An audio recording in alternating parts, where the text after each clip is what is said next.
adalah rempah-rempah yang laku di pasaran seperti lada atau sahang ya, ada kayu jati dan apa produk lainnya. Tetapi seiring itu kemudian ya ada produk baru muncul yaitu kopi di akhir abad ke-19 1700 sekian ada ekspor kopi. Nah, kalau kita lihat judul sekarang itu rempah-rempah 1880 ya. Itu sebetulnya rempah-rempah tidak begitu di Hindia Belanda sudah tidak signifikan. Dunia berubah. Yang menjadi primadonanya adalah swicker. Swicker, apa tuh swicker tahu nggak? Swicker tahu nggak? Gula. Swicker itu gula. Jadi swicker pabrik. Jadi wilayah Cirebon itu sudah tidak ditanami ya kopi-kopi yang banyak itu ditebangin. Menurut Mas Bergen di tahun 1805 diganti dengan menanami tanaman tebu. Tebu kabeh. Cirebon Timur tebu, Dudu Bawang tebu, Cirebon Barat tebu, Pleret tebu, Arjawinangun tebu, Gempol tebu itu. Semuanya tebu. Nah, kemudian salah satu penandanya kalau kita lihat ke Balai Kota Cirebon itu ada relief di pintu masuknya itu serumpun tebu. Itu menandakan bahwa Cirebon sebagai kota udang sudah nggak ada udang. Jadi ketika masa kolonial itu tebu menjadi produk unggulan untuk Cirebon. Kopinya di mana? Masih ada di Ciberem, tetapi kopi kemudian dipindahkan ke ditanam di di Periangan Selatan, Periangan Timur Selatan. Nah, terkait mihol. Mihol ini secara tradisional ada kaitannya dengan kultur stelsel, tanam paksa. Jadi yang tadinya kita itu makannya apa? Makannya nasi. Harus menanam apa? Menanam padi. Kultur stelsel mengatur penanaman tanaman yang laku untuk mereka jual seperti kopi ya. Nah, itu berlangsung dari 1830 sampai 70 ya. Nah, menghadapi seperti ini kemudian kita itu apa yang harus kita makan? Kita makannya nasi ya, tetapi yang ditanam itu justru bukan padi. Makanya pada zaman itu muncul makanan baru yaitu cassave. Cassave, tahu nggak cassave apa? Telo, sampu, boleh ya sampu lah, cassave sampu. Nah, dengan adanya kultur stelsel ini, kita cerita tentang makanan ya. Sampu yang kalau difermentasi itu jadi arak. Jadi bisa jadi tape yang untuk vitalitas.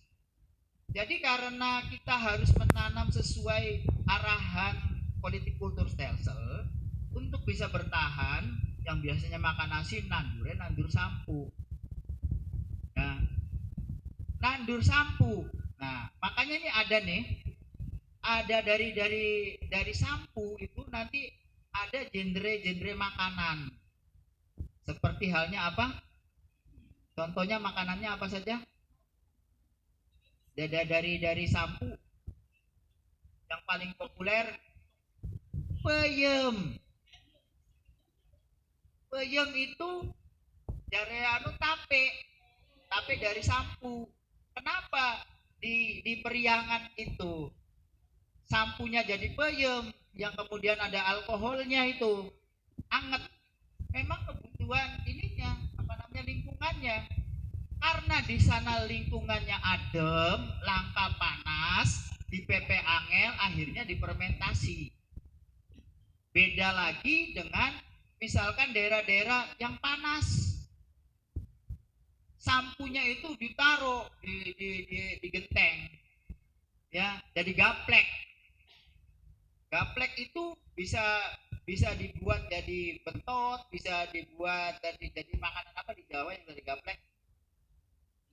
tiwul, tuh makannya tiwul. Kemudian dimodernisasi, kemudian dikeringkan, digiling dengan alat jadi berbagai macam kerupuk. Dari kerupuk melarat apa itu dari aci. Cek. Dari aci. Kamu sakit?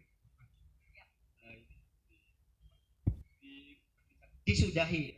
Alhamdulillah. Assalamualaikum warahmatullahi wabarakatuh. Ini apa? Soalnya udah ini juga limit Ya wis waktunya. Pak, ya nanti sedikit lagi ya. Kasihan, nanti penasaran. Jadi apa namanya? Jadi nanti ya ini jadi nanti 5 menit untuk mengucit lalu nanti penjelasan juga sama terakhir sama apa dari Mas Satrio sekaligus. Jadi diskusinya boleh silakan dilanjut tapi kita formal saja.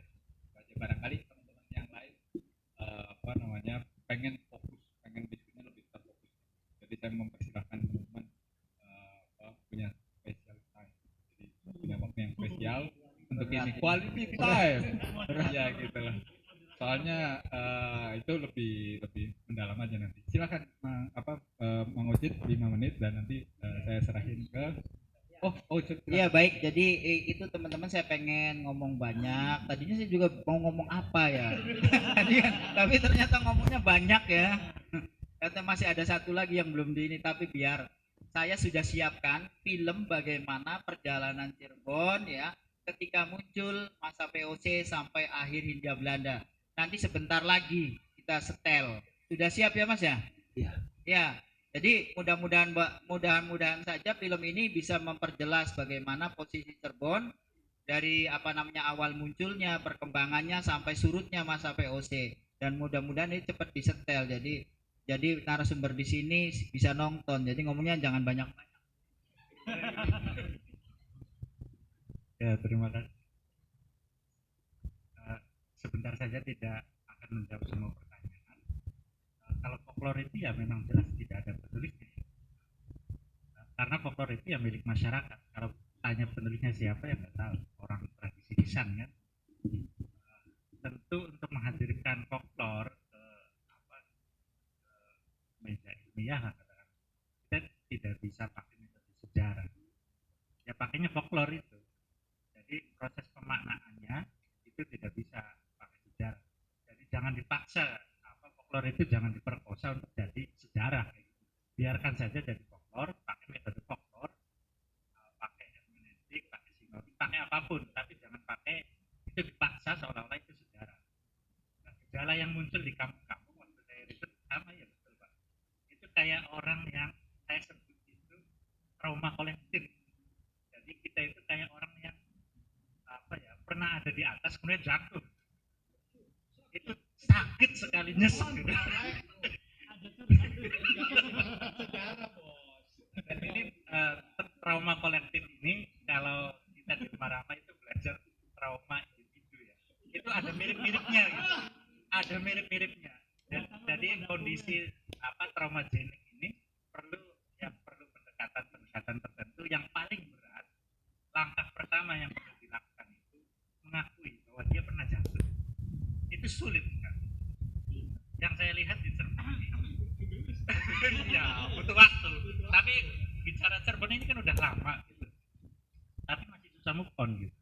Dia masih teringat pada masa-masa manis, masih pacaran gitu ya.